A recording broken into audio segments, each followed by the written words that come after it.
prioritize equipping its youth with relevant digital skills.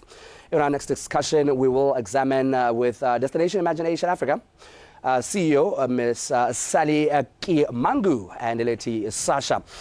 And we'll basically be touching on how technical and vocational education and training can be adapted to prepare young people for the artificial intelligence-driven job market and the importance of equal access to these skills across all communities. We'll also look at how empowered youth can lead Botswana towards a more inclusive and sustainable future. Ladies, thank you so much for joining me and welcome to Botswana Connects. Thank you. Right. Just as a start, I'm just going to get an appreciation of Destination Imagination Africa. Just give us a rundown of what that is and what it's about. Thank you. So we have been doing quite a lot of work for the past 5 years. Right. Though we've been in education for the past 3 decades. That gives you an idea of my age. And then, of course, we transitioned so much into focusing on STEM education, which is science, technology, engineering, arts, and maths. So we train from the age of 5 years up to university level. And then 2 years ago, we started training from now university when they graduate. And of course, the children we train, the parents come back saying, can I also get the skill? Right. So, and with digital transformation, there's a call where every person wants to know, and especially our over 40s, retirees. Right. They're still retired 60, they're still young. But then there's this whole thing of what is happening with AI, can I get trained? So we run programs now for up to 60, 70-year-olds. Yeah. And I think that's quite important that you know opportunities actually open up such that everybody can fare in this world of artificial intelligence and the computer of things. Yeah. And Lileti, you know, as a black woman in technology advocate, you know, how is the women adapting to the you know, technology like of things, and as far as AI is concerned, because we are in this day and age. Yes. Right. I feel like what I've seen a lot is there is sort of an apprehension, because at first glance AI can seem a little bit intimidating, it can seem like, oh, it's coming to take over our jobs. But I think that if we are wise, we can actually use AI as an opportunity to leapfrog, you know, outdated ecosystems or outdated skills that we can use AI right. to further ourselves. I like that, and it's important. And you know why actually I was putting it to her is so that I can put this question to you, in that, you know, I did make mention that there is the technical and vocational education training, and you know that is an aspect of education, and you as an educator, perhaps you could you know, help us understand in how urgent it is that TVET institutions need to pivot towards AI-focused curricula. And what are the risks in not doing so, in not readying themselves? I'm glad you asked that. Yeah. We can't afford to risk. Right. We just can't afford to. What we really need to watch out is there are obviously the skills that we left like they're outdated, yet it's critical. AI won't do without the human interaction. And that's why it's so critical. We need our plumbers. We need our carpenters. There's no AI that's going to come in and block your toilet. No. It doesn't matter how sophisticated that tool is. However, that plumber can still use AI to enhance and improve his systems or productivity systems, whatever your workflow. And right now we're seeing the rise with the advent of AI, of entrepreneurship. So that person, the plumber, can now be able to create his own job. He can become a consultant, can be able to research and build a company and set up a website in an hour or two and get to know, Pakalani, the sewage is not working. I can set my team. Actually, right now, people are using chatbots that are communicating and telling you that, yes, Mukolodi, it's flooded. Go to Francistown, do this and that. Right. And alerts you. So there has to be that interaction where, yes, we can't afford to do without. Can we just learn and embrace that and bring it? If any tech that's not solving human problems, We don't need it. Yeah. It's going to die before it arrives. Yeah, and you know, I actually like that as you're speaking, you know, I can imagine now, you know, that particular plumber who is now cognizant of how AI works, and you're all the way in Pakalani and they're all the way in Mokolodi, and you've got a clogged shower, and he's able to say, but I've got an app, just jump in there quickly, and then you can ask that sort of question, and then it'll give you like a step-by-step sort of thing. It's just that just for an additional 2 puda, it'll also tell you where you can actually go and procure that little plunger that you need to be able to do that. I don't know, what's your thought with regards to, you know, the vocational training part of things, because it's more hands-on sort of preparations and the like in relation to women. In relation to women? I think that a lot of these things can seem a little bit intimidating. Yes. I think that AI is rather a tool to empower women in sectors that they might have felt that they are not comfortable with, that they might have felt that they don't even have a room. The so-called men space. ran sectors. Exactly, Right. because as much as we have taken up a lot of space, there has been so much movement up the ladder in the tech space. I think there's still more. There's still more that can be done. Right. Now, you know, I came across this not too long back, and it's what people fear regarding AI in as far as the work is concerned. Global companies like IBM are replacing hundreds of HR roles with AI. Is this something that we should worry about? Because now everybody seems to look at artificial intelligence and the computer things as more of a threat than an opportunity. Should we be worried from you experts with regards to tech and the like? Should we be scared? I would say we should be very cautious. I don't want us to be scared. I want us to be very cognizant of change is inevitable. Right. And that's the only constant we have in life. And AI is not coming, AI is here. And we're going to see those shortages of jobs right within us. But then what we need to do is, can we work on creating our own jobs? Right. Can we also make sure that we are very much included in that, the whole ecosystem of creating these platforms? Because Africa needs to be represented. We cannot now, as of now, we know, we're not going to solve our local problems with those global solutions. We need to integrate them. This, especially when you talk about shortage of jobs, it was very concerning with what IBM did, and we have seen them recall a lot of people back. Okay. Because human intervention is critical. Yeah. Now we can't, we forget when we talk about HR, there's the humanity, this bottle that is so exactly, critical right. to us. We're not going to leave that aside. We're not just going to say that now the tools are here to do everything. What happens to our humans? What happens to people? So what we need to do is to scale up so that we all get to know, within my job, can I leverage on the use of AI? Because obviously what's going to happen is if you can't do the job, then there's somebody who knows how to use AI gets to the job. But we need to be very mindful. Can we then train our people so that they can adapt? So the issue right now is that adaptability, emotional intelligence. There are things that AI will not come and hug you. It will not say good morning when you come to work.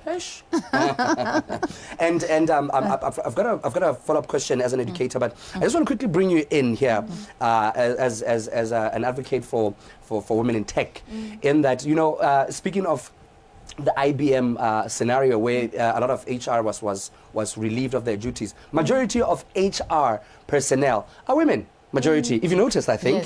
Yes. Now, if AI is to sort of kind of simplify work, and it should be more appealing and appreciated to women, it's now rendering them irrelevant or redundant in that now it's replacing them. What do you have to say about that? You can never replace women. There we go. You can never There we replace are. women. I think it's imperative that human dignity, when we are inviting artificial intelligence into our workplaces, remains non-negotiable. Because the only reason that we invite technology into our spaces is so that it liberates our work efforts and it makes things more efficient. But you can never replace care-driven mentorship, care-driven leadership, and empathy. It can never be replaced. I like that. I was not hoping that you're not going to answer that, but you answered it so beautifully, actually, like that. And yes, so I said earlier, I've got a follow-up question for you. Do you think, as an educator, right, are educators and trainers themselves well equipped? When you spoke of, bring it locally, those global solutions will never really give us the answers here within. But are educators or trainers themselves equipped with the knowledge and tools to teach AI-relevant skills? If not, what kind of reskilling or partnerships do you perhaps think is needed? I'm going to be brutally honest. Here we go. On national TV. Right. Here we go. We are not yet there, but we're getting there. We're getting there. We're on our way. All right. So far, yes. We've partnered with IBM, the same IBM. Yeah. They have created numerous courses, AWS, these Microsoft. Literally every global organization has loads and loads of courses. And that is why in our space, what we're doing is we actually right now have come up with disruptions of workshops and workshops, like literally every month, and doing them virtually for somebody who is in Maun, someone who is Francistown. Because there's one thing of the fear is what we need to deal with. People are just scared, just not knowing that there's so many ways you can use this tool and it becomes tech for good. And the skills are there, but when people don't know that I can actually get online and upskill and see as a teacher, how can I now design my lesson plans, my curriculums? There's so many platforms that actually some of them are free. Yeah. I've used one tool now for 3 years. It is so expensive, but I've never paid for it.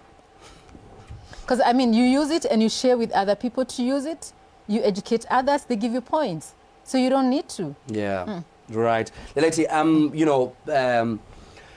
beyond technical skills, if I may, in your view, how important do you think it is for young people, young women in vocational education to develop critical thinking, adaptability, and ethical reasoning in an AI-dominated world?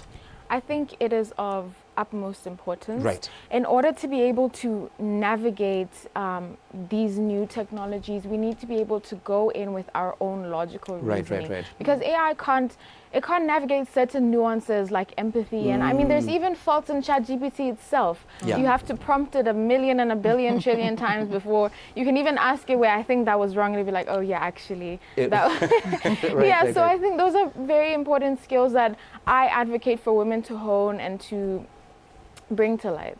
Okay. Yeah. I just wanted to bring you in on this one is sort of ensuring that adapting TVET to AI doesn't sort of widen the digital divide, especially for learners in rural or rather underserviced areas. How best can we ensure that? So what we're doing right now is talking to policymakers, all stakeholders from private sector, civil societies, the government, everyone. We're trying to adapt. Can we be able to get some of these tools that don't need internet? Because we know we still have some challenges within our infrastructure. And that is happening. We've gone back now to books. Like we ran a books publishing company, which we thought with AI it was going to die. But guess what? People still need to fill the book. The child in Gumare needs to access that information. Right. So what we are actually seeing, we love the appetite with youth. Yeah. Anytime we launch something, and especially because now we're able to create courses so quickly because of the use of AI. So we're able to give out a lot of our own customized courses. What we get from IBM, we still customize to suit our local people, to give them scenarios and examples that suit them. Somebody in Shakawe will get to know, oh, so this is how I can improve my fishing business. This is how I can make these traditional baskets. So once we take it, the youth partake it, those in Shakawe, in Kumare, the appetite is amazing. And then they transfer skills within their local areas. So we should really safeguard against making it too wide, such that it's an all-inclusive thing. Which in your understanding, right, of AI and the like, which specific, I would say, AI influence fields or roles do you believe TVET should focus in the next, say, 5 years? We have a huge shortage of plumbers, carpenters. Right. All those, do you call them blue-collar jobs? Like our children have taken as, I want to be in the office, I don't want to do that. The masons and stuff like that, those are the things they need to focus on. It's critical. And it's not just in Africa. Because look at us, we are the human capital of the world in Africa. Yeah. We hold the youngest population in the world. We can also transfer and export those skills. Especially in Europe with the aging population, they've got nobody to unblock their toilets. I don't know, Letty, is there anything that you want to just throw in the span in the works there? I would just like to urge tech entrepreneurs, Yeah. governments, even the private sector to, right now we're at a very important crossroads, and to help to allow AI to shape our future, but in our own vision, in our Tswana vision. I think that's very important. Right. As a way of sort of kind of landing this conversation, because of the whole time factor, there's this thing here that I've been looking at for some time, Future Tech Ignite. What's with that? What's going on here?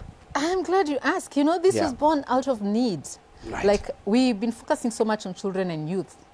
Then we started getting phone calls. So you've decided us, we're just old and we don't even know what is happening in this transformation, digital transformation, and you've forgotten about us. Right. And we started running workshops. Okay. So with these workshops, it's very critical right now. We can't talk about AI, tech, and not talk about cybersecurity. Yes. All been affected. Yeah. And it's going to get worse if we don't show up and get some skills. So we're training on cybersecurity. We run workshops. So this one will be on the 1st of August, focusing cybersecurity, artificial intelligence, and digital transformation, which is so much on digital marketing. Because right now we're seeing the rise of everybody fails. I can do some business. And yes, you can. So you need to create your own job. But how can you do that when you don't have tools? So we take you through the training. You also come and showcase. It's a moment for you to pitch. You meet other business people. So we invite experts in the industry that showcase and start saying, yeah, I'm representing UNESCO, UNICEF, ABSA, whatever it is, and these are the skills we're looking for. If I can get 3 experts in cybersecurity. So you start linking people to job opportunities and giving that exposure. We also stream it live on more than 30 platforms because we are podcasters. So we invite our partners in US, in Europe. It's a global village.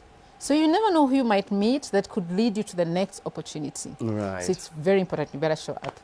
No, I will certainly be there. I don't know if there's anything that you wanna throw there as well. Actually, I had wanted to ask you this, right? From your advocacy and the like, how, because clearly women are receptive, but are they really that receptive to this new age and the internet and AI? I'm talking women here. Yeah. Are they that receptive? Because I see a lot of young dudes are the ones that are sort of kind of getting excited and getting a feel of the things, are faffing around with that. Yeah. Women.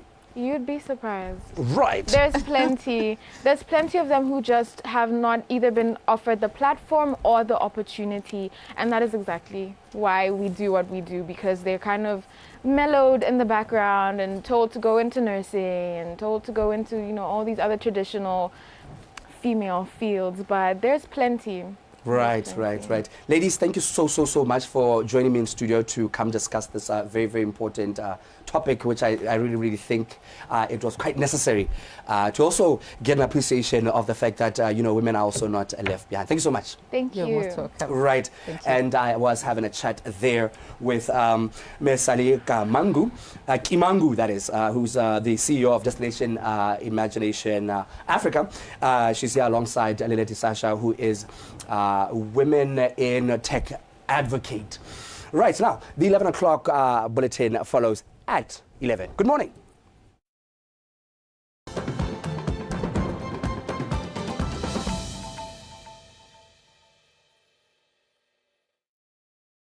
Low foreign exchange reserves